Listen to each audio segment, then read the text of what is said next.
నమస్తే, welcome to one TV news. ముందుగా bulletin లో హెడ్లైన్స్ చూద్దాం.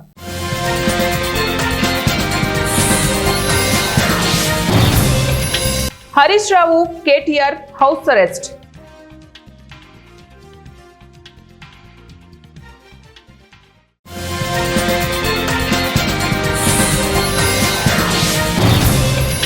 ఏపీలో నిరుద్యోగులకు గుడ్ న్యూస్.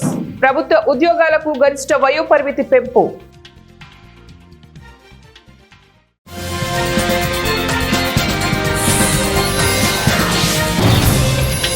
$212 కోట్లతో రాజ్ భవన్, రాజధాని ప్రాంత అభివృద్ధి సంస్థ ఆమోదముద్ర.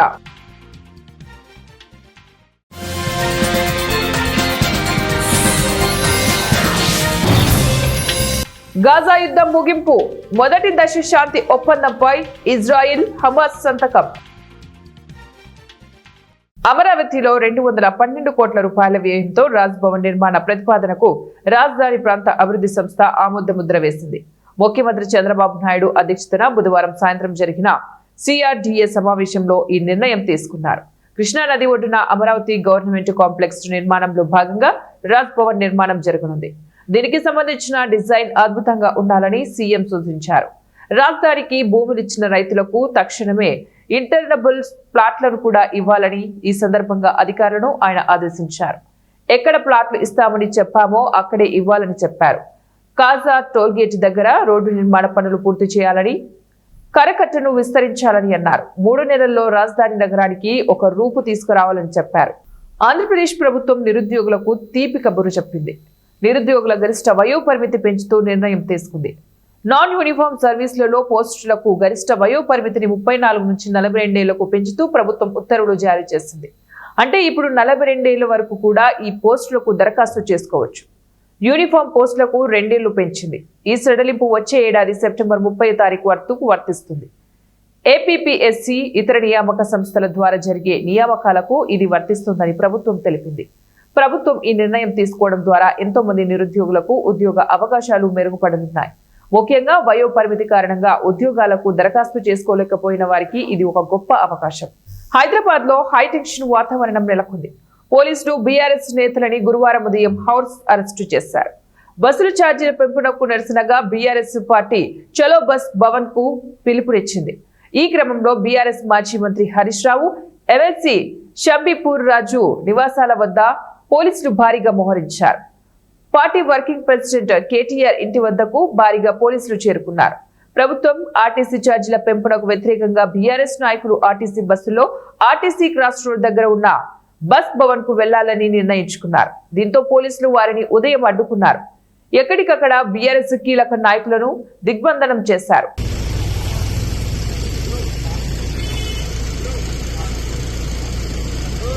చెప్పు.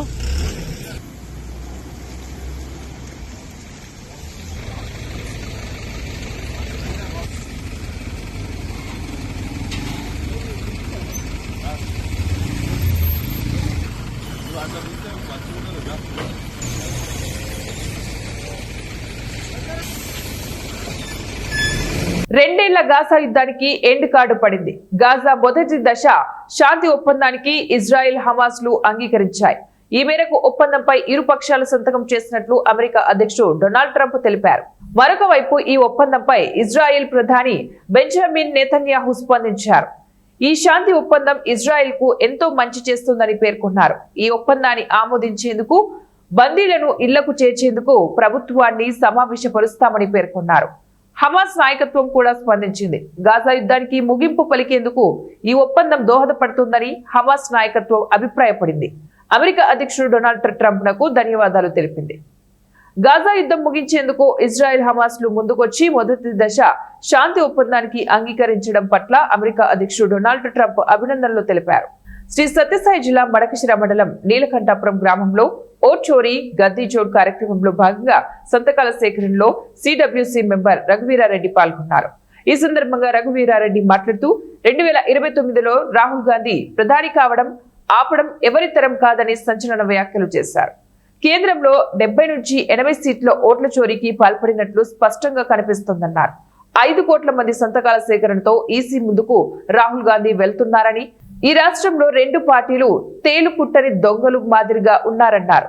ఒకరు రెడ్ బుక్ అంటారు, మరొకరు డిజిటల్ బుక్ అంటారు. త్వరలోనే ప్రజలు బుక్కులు తెరుస్తారన్నారు. ప్రస్తుతం బీజేపీ రెండు ఊతకర్రలపై నడుస్తోందని ఆసక్తికర వ్యాఖ్యలు చేశారు. ఏదేమైనా వచ్చే ఎన్నికల్లో రాహుల్ గాంధీ ప్రధానమంత్రి కావడం ఖాయమన్నారు.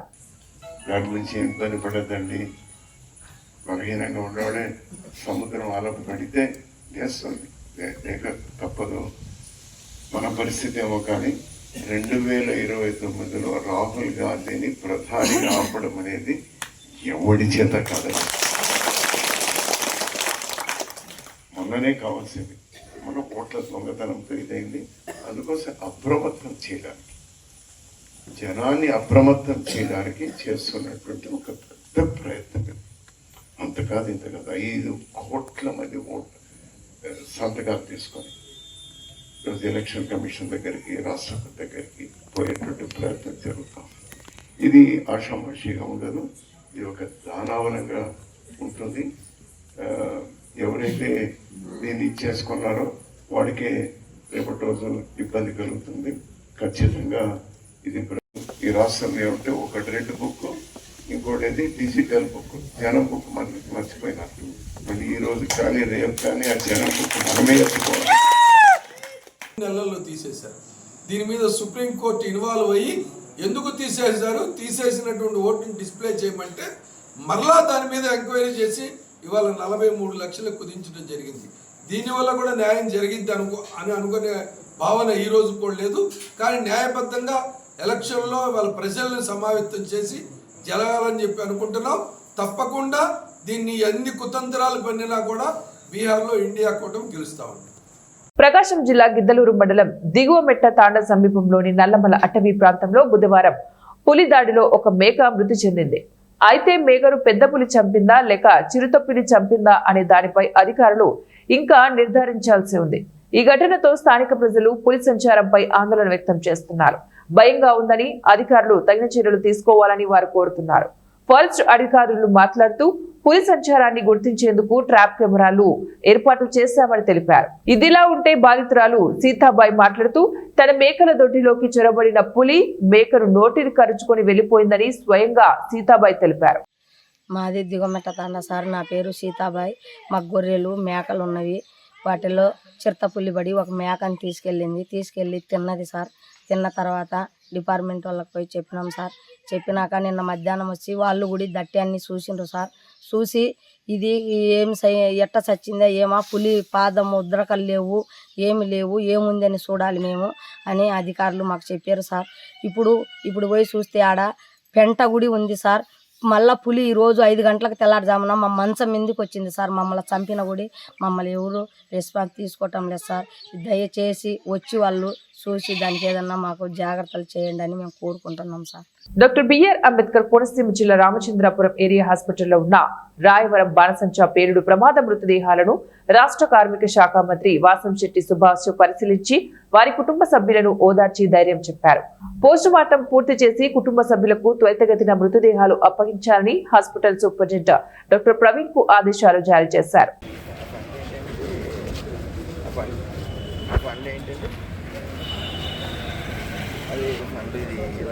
జరిగినప్పుడు ఇస్తారు కదా. నిన్న ఇన్సిడెంట్ జరిగింది కదండి.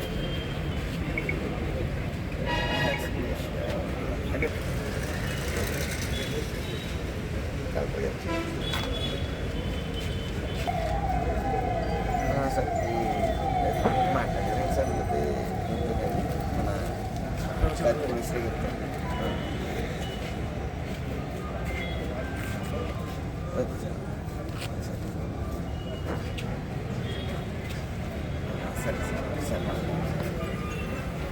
శ్రీ సత్యసాయి జిల్లా పుట్టపర్తిలో ఉరుములు మెరుపులతో కూడిన భారీ వర్షం కురవడంతో వాగులు వంకలను తలపిస్తున్న రహదారులు. భీకర శబ్దం చేస్తూ ఉరుములు కురవడంతో స్థానికులు భయాందోళనకు గురయ్యారు. సాయినగర్, కుమరిపేట, గోవిందాపేట, వివేకానంద కాలనీ, జానకి రామయ్య కాలనీ, పెద్దపసారు, సమాధి రోడ్డు, గోపురం రోడ్డు వంటి పలు కాలనీల్లో ప్రధాన రహదారిపై నీరు నిలిచిపోయింది. రహదారులపై మోకాల్లోతు నీళ్లు ప్రవహించడంతో వాహన రాకపోకలు స్తంభించిపోయాయి. కుండపోత వర్షంతో ప్రజలు తీవ్ర ఇబ్బందులు ఎదుర్కొన్నారు. రాత్రంతా ఎడతెరిపి లేకుండా కురుస్తున్న వర్షం కురవడంతో ప్రజలు బయటకు రావడానికి తీవ్ర ఇబ్బందులు పడ్డారు. వాతావరణ శాఖ మరో 24 గంటల పాటు వర్షం కొనసాగే అవకాశం ఉందని హెచ్చరించింది. దీంతో ముంపు ప్రాంతమైన సాయినగర్ వాసులు బిక్కుబిక్కుమంటూ గడుపుతున్నారు. భారీగా కురిసిన వర్షానికి చిత్రావతి నదిలోకి వరద భారీగా చేరుతుంది.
నాగర్ కర్నూలు జిల్లా కల్వకుర్తి పట్టణంలోని శ్రీ రమ్య హాస్పిటల్ నిర్లక్ష్యం వల్లే ఓ గర్భిణీ మహిళ మృతి చెందింది.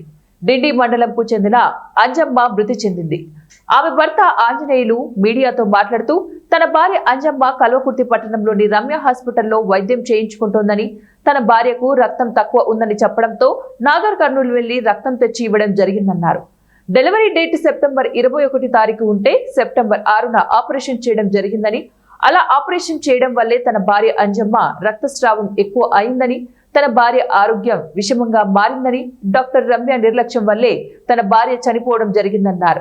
డాక్టర్ రమ్య చెప్పడంతో హైదరాబాద్ లోని అగస్త్య హాస్పిటల్ వెళ్లడం జరిగిందని, అక్కడ 28 లక్షల వరకు హాస్పిటల్లో ఖర్చు చేయడం జరిగిందని, తన భార్యకు వైద్యం జరుగుతూ ఉంటే పహాడీ షరీఫ్ సిఐ తన వద్దకు వచ్చి 50,000 రూపాయలు ఇవ్వడం జరిగిందని అంజమ్మ భర్త ఆంజనేయులు మీడియాకు వెల్లడించారు.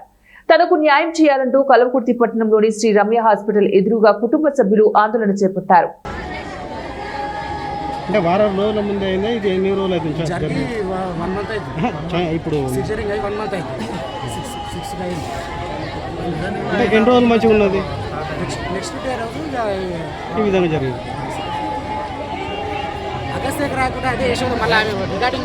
ఇప్పుడు ఎప్పుడు చనిపోయినామే? ఏ హాస్పిటల్ ఈ రోజు 9:30కి చనిపోయింది.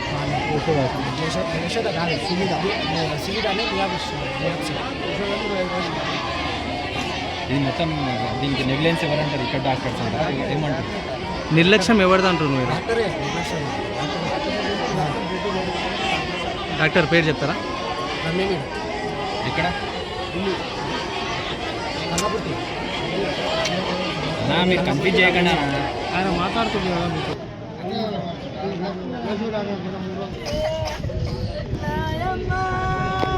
ఏమైతుందమ్మా ఆమె చనిపోయినా? ఏమవుతుంది ఆమె చనిపోయినా? నేనతను ఏమైందమ్మా? ఏం పేరు మీది? ఏమైందమ్మా?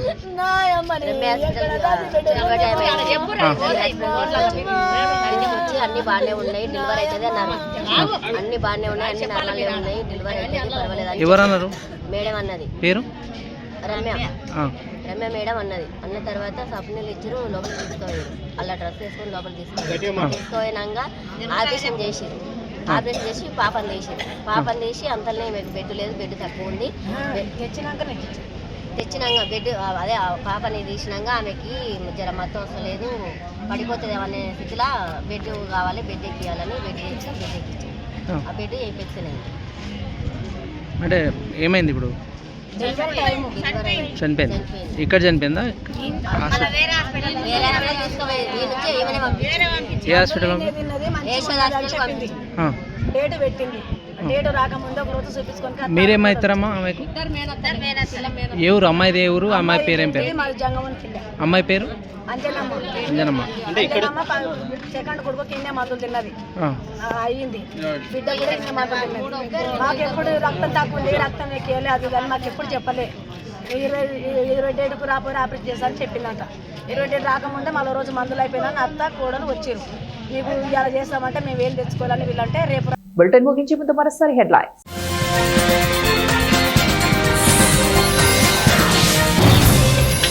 Harish Rao KTR house arrest.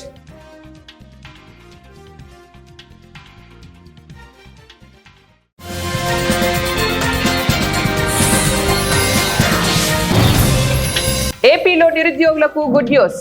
ప్రభుత్వ ఉద్యోగాలకు గరిష్ట వయోపరిమితి పెంపు.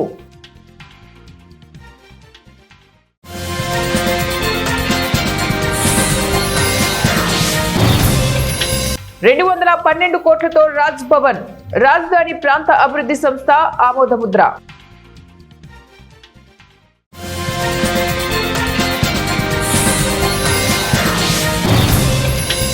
గాజా యుద్ధం ముగింపు, మొదటి దశ శాంతి ఒప్పందంపై ఇజ్రాయిల్ హమాస్ సంతకం.